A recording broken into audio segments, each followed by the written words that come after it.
في الفيديو ده بإذن الله هنظبط إعدادات القناة من الألف للياء بإذن الله بطريقة سهلة من غير أي تعقيد.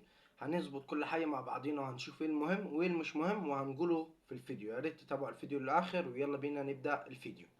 كده يا جماعة دي قناة لسه معمولة. طبعا القناة هسيب لكم رابطها تحت في الفيديو أو دلوقتي يظهر على الشاشة. طبعا بعملها تحديات وتجارب لو عايزين تشتركوا فيها طبعا. تمام. بعد كده يا جماعة زي ما انتم شايفين كده بندخل على الواجهة دي. طبعا ممكن واحد يسألني دلوقتي يا أمير ازاي ندخل على الواجهة دي. برضه هسيب لك فيديو بيعرفك ازاي تدخل على الواجهة دي بطريقة سهلة من غير أي تعقيد بإذن الله. أول حاجة يا جماعة هنيجي على الإعدادات اللي من تحت. تمام.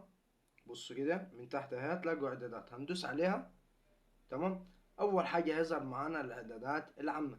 أول حاجة بيظهر معانا اللي هي عملة الدولار أو أي عملة. المهم دي ملناش دعوة بيها للناس اللي منفعلة ربح. بتدوس هنا بتختار العملة سواء مصري سواء أمريكي سواء يمني سواء أي دولة في العالم هتلاقيها موجودة بإذن الله.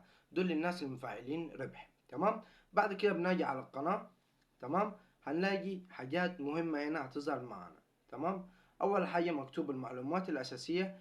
تاني حاجة الإعدادات المتقدمة. تالت حاجة الأهلية للاستخدام المميزة. طب ايه نعمل فيهم دول يا أمير؟ هقول لك دلوقتي. أول حاجة المعلومة الأساسية اللي هي بيقول لك بلد الإقامة. تمام. هنختار مع بعضينا كده بلد الإقامة. تمام. هندوس عليها كده يا جماعة. بص هيظهر لنا كتير من البلاد. بص زي ما انتم شايفين كده. بص المملكة العربية السعودية المغرب المكسيك. شوف أنواع كل الدول اللي في العالم هتلاقوها هنا. تمام. أنا دلوقتي بدور على مصر. تمام. هنشوف مصر مع بعضينا. تمام. قاعدين ماشيين مع بعضينا واحدة واحدة كده. كده يا جماعة اخترنا مصر. طبعا يا جماعة فيها أنحاء كلها العالم يعني أي بلد في العالم هتلاقوها هنا بإذن الله. تاني حاجة الكلمات الرئيسية. تمام زي ما انتم شايفين. ايه بتعمل الكلمات الرئيسية دي يا أمير؟ هقول لكم دلوقتي. الكلمات الرئيسية يا جماعة إجباري لأي قناة تعملها. أنا دلوقتي لسه عاملها وجديدة. دلوقتي هنعرف مع بعضنا إزاي نجيبها بطريقة سهلة. يلا بينا تعالوا نشوف الشرح. هنجي على شات جي بي جي. تمام زي ما انتم شايفين كده بسهولة من غير أي تعقيد. هنكتب له إيه؟ عايزين. تمام. كلمات. دي الطريقة يا جماعة للكلمات الرئيسية. تمام عشان تكونوا عارفينها. عشان بعد كده نخش على الإعدادات اللي بعدها. عايزين كلمات رئيسية. رئيسية لفكرة محتوى على اليوتيوب. تمام. على اليوتيوب. المحتوى هو. شوفوا يا جماعة هتكتبوا المحتوى ايه سواء جيمنج سواء العاب سواء اي حاجة من دول. كورة اكل اي حاجة من دول هتكتبوه المحتوى هو كذا. تمام. انا هكتبه تحديات وتجارب اكل. تمام وهبعت له كده. تمام. بص كده. بص بيقول لك افضل كلمات رئيسية للسي او اللي يعني تدور لك المحتوى. بص كده كلمات رئيسية قوية. بص دي كلها كلمات رئيسية. تمام. دي كلها كلمات رئيسية. بص تحدي أكل تجارب أكل تحدي الأكل تحديات أكل مضحكة تحدي أكل حار تحدي الأكل في 24 ساعة تجارب أكل تحدي أكل من بلدان مختلفة. يعني كله هتلاقي كله يعتبر هنا. تمام. هعملهم يا جماعة وارجع لكم تاني. يا جماعة كده عملناها مع بعضينا الكلمات الرئيسية. شايفين تحديات أكل وتجارب أكل. هتلاحظوا في حاجتين ظهروا من غير ما قلت لكم عليهم. اللي هي اسم القناة وقناة كذا. دي ليه يا أمير بعملها؟ بقول لكم ليه. لأن اليوتيوب أول ما بتكتب الكلمات الرئيسية يبدأ يقترح قناتك على اليوتيوب ويبدأ يقترح فيديوهاتك على الناس. لما تكتب اسم القناة أو اسمك شخصيا يبدأ لوحده يوتيوب يعرف القناة بتاعتك ويبدأ يعرف القناة بتتكلم عليه ويبدأ يرجعها. يعني مثلا أنا لو جيت بحثت على اليوتيوب على الاسم ده هلاقيها ظاهرة معايا تلقائيا. وبالخصوص ده هسيب لكم فيديو بيعرفكم ازاي تخلوا قناتكم تظهر في محرك البحث بطريقة سهلة من غير اي تعقيد. تمام. بخلص الكلام ده بعد كده بخش على الاعدادات المتقدمة. تمام. بخش كده هيظهر معايا الجمهور. تمام. هنشرح مع بعضينا. هل تريد تصنيف قناتك على انها مخصصة للاطفال؟ بيقول لك نعم او لا او اريد مراجعة هذا الاعداد لكل فيديو. تمام. هفهمك حاجة. نعم دي بيقول لك نعم اريد تصنيف هذا القناة على انها مخصصة للاطفال. لو قناتك بتتكلم على الاطفال كرتوني معرفش كذا بتتكلم مهم مخصصة للاطفال هتكتب نعم مخصصة للاطفال. لو مثلا قناة بتاعتك مش بتتكلم عن مخصص للأطفال ولا حاجات مش موجهة للأطفال، اكتبها لا أريد تصنيف هذا القناة على إنها مخصصة للأطفال. تمام. ثالث خيار معانا بيقول لك أريد مراجعة هذا الإعداد لكل فيديو. هتجي مثلا تنزل الفيديو، تمام، وهتخليه هيجي مكتوب إيه، هل مخصص للأطفال ولا لا. لو لقيت الفيديو مخصص للأطفال اعملها مخصص للأطفال، لو ما لقيتوش مخصص للأطفال الغي مخصص للأطفال. بس انصح اللي انتوا تعملوها اريد مراجعة هذا الاعداد لكل فيديو لوحده. تمام. بعد كده الترجمة التلقائية هنكتبها عدم اسمه ده عدم عرض اي كلمات يحتمل ان تكون غير مؤلمة. يعني كده مثلا لو في اي كلمات مثلا انت بتقول او حد عمل الترجمة التلقائية مثلا شتمت، لا مؤاخذة يعني في الكلمة، او قلت اللفظ غير قانوني وكده، يبدأ بعد كده يوتيوب يلغي اللفظ ده لوحده تلقائيا، ما يبداش يظهر على الترجمة. تمام. الدبلجة التلقائية لسه مظهرتش، برضو ظهرت في معايا عندي على القناة التانية. تمام. برضو عامل فيديو ليها. بعد كده الإعلانات فككم منها، المقاطع سيبكم منها، عايزين تعملوها اعملوها. بعد كده يا جماعة هنلاقي حاجة مكتوب تحسينات على جودة الفيديو. أول حاجة معانا السماح ليوتيوب بتحسين جودة المحتوى المرئي.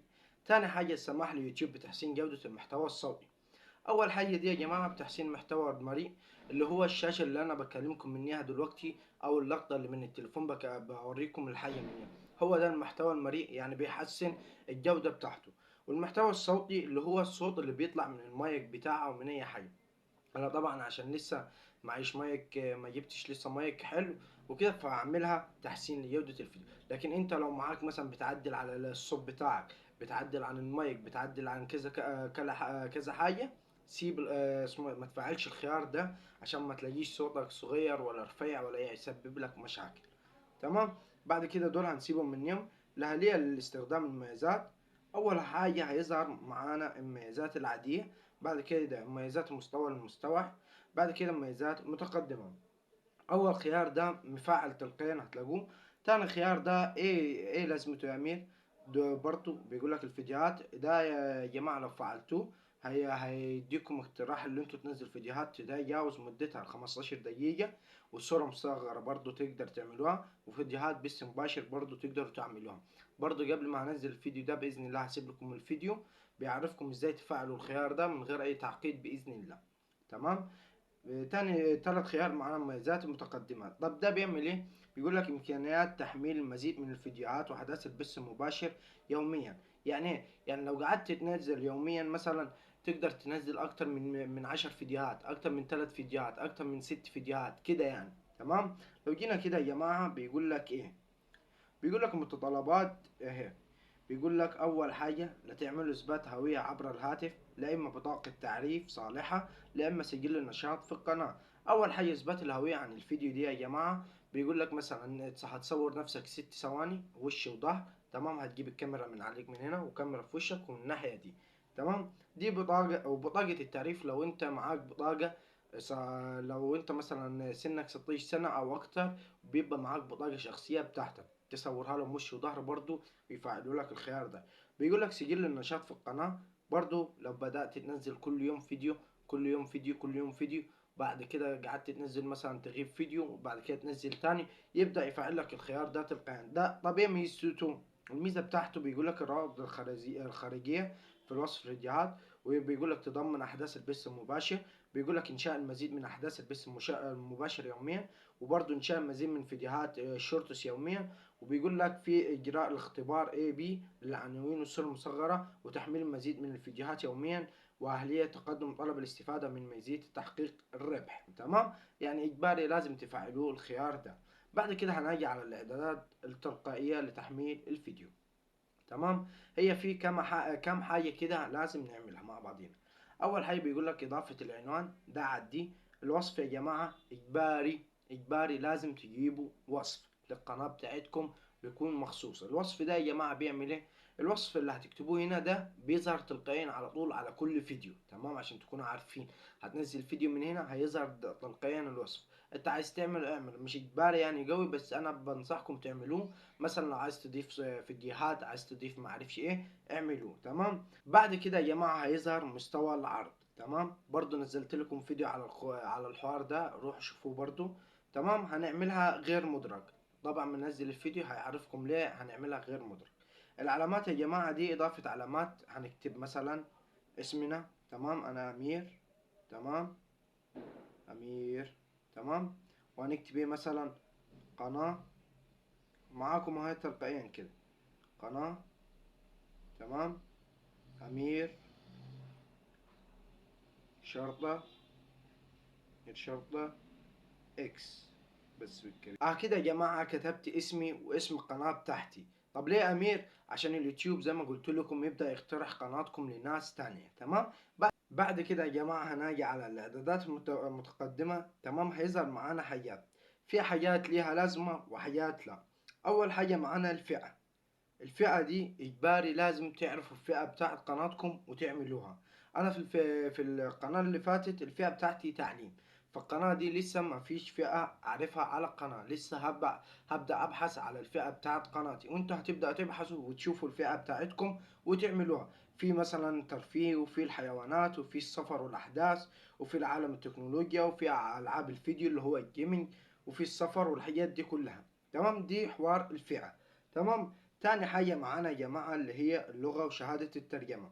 أول حاجة هنختار اللغة بتاعتنا، لازم تعملوها مصر على حسب اللغة بتاعتكم، مثلا مصر، أمريكا، معرفش إيه، هتعملوا على حسب اللغة بتاعتكم، تمام. إنجليزي، معرفش إيه، لازم تعملوها على حسب اللغة بتاعتكم. أدينا مع بعضنا هندور على اللغة العربية، تمام، بالراحة خالص كده. كده يا جماعة جبتها اللغة العربية، وطبعا ولغة العنوان والوصف هتعملوها برضو اللغة العربية. تاني حاجة بيقول لك التعليقات، طبعا هنفعلها، تمام، زي ما انتم شايفين. بعد كده بيقول لك الإشراف، بيجي لك هنا الأساسي، هتعملوها الأساسي، لأن دي الكلام التاني مثلا بدون مراجعة، اللي هو مثلا أي شتايم أو أي ألفاظ خارجة هتيجي على التعليقات، لكن أساسي يبدأ يرجع لك التعليقات، ويبدأ يعمل لك بعد كده ينشر التعليقات، تمام. بعد كده في إعداد مهم اللي هو إظهار عدد المعجبين بهذا الفيديو، ده اقفلوه. هتقولوا لي ليه؟ لأني الإجباري. ليه تقفلوه؟ هقول لكم دلوقتي. لأني أنا دلوقتي هعملها كشخصيا ليا، لقيت قناة مثلا عندها 3 لايكات، 4 لايكات، 5 لايكات مثلا، تمام. تلقائيا هقول دي قناة مش بتقدم حاجة، مع انه الفيديو من جوا يمكن يديك قيمة اكتر من قنوات كبيرة على اليوتيوب. فعشان كده بقول لكم اخفاء. دي يا جماعة اول ما بتعمل كده، اللي مثلا محدش يعرف كام لايك جالك، بس انت تقدر تعرف بطريقة سهلة وهوريك دلوقتي.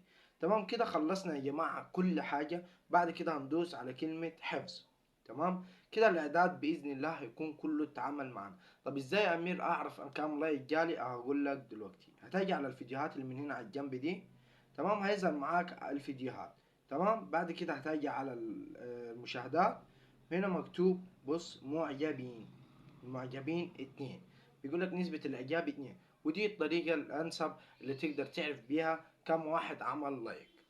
وكده باذن الله نكون وصلنا لنهايه الفيديو. يا رب الفيديو يعجبكم، باذن الله يعجبكم. يا ريت ما تنسوش تشتركوا في القناه وتفعلوا الجرس عشان يوصلكوا كل جديد. مع السلامه حبايب قلبي، سلام.